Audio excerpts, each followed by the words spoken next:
मथुआ महोदय, प्रखंड पालकपुर, जिला लालसागंज।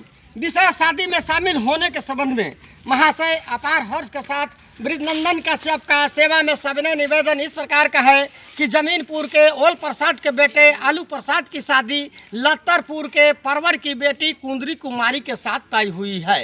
इस शादी के शुभ अवसर पर नेनुआ दादा, झिंगी दादी, कटहल मामा, बोदी मामी, भतुआ भैया, भिंडी भाभी, भंटा चाचा, बैगन चाची, कदुआ काका, लौकी काकी, बड़ा से मौसा, छोटी से मौसी, बांधा गोभी फूफा, फूल गोभी फुआ, ये सब पधार रहे हैं।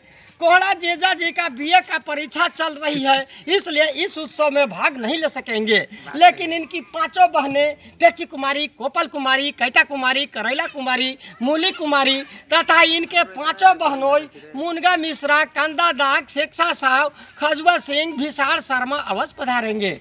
बड़ा सुरक्षित टोकरी यानी ओड़िया द्वारा ग्राम लहसुनिया, पोस्ट हल्दी नगर, भया अदरक नगर, थाना धानिया धाम, जिला मिचाईपुर से कल 3:30 बजे दिन में ग्राम गोलकीगंज, पोस्ट मरीजपुर, जिला जीरापुर के सिलौटिया स्टेशन के लिए प्रस्थान करेगी। दर्शना अभिलाषी में प्याज कुमार, टमाटर लाल, चुकंदर चौधरी, गाजर जादव, नींबू बाबू एवं समस्त सब्जी परिवार, आकांक्षी में सलगम महतो, सब्जी कुमार। जय राम जी की।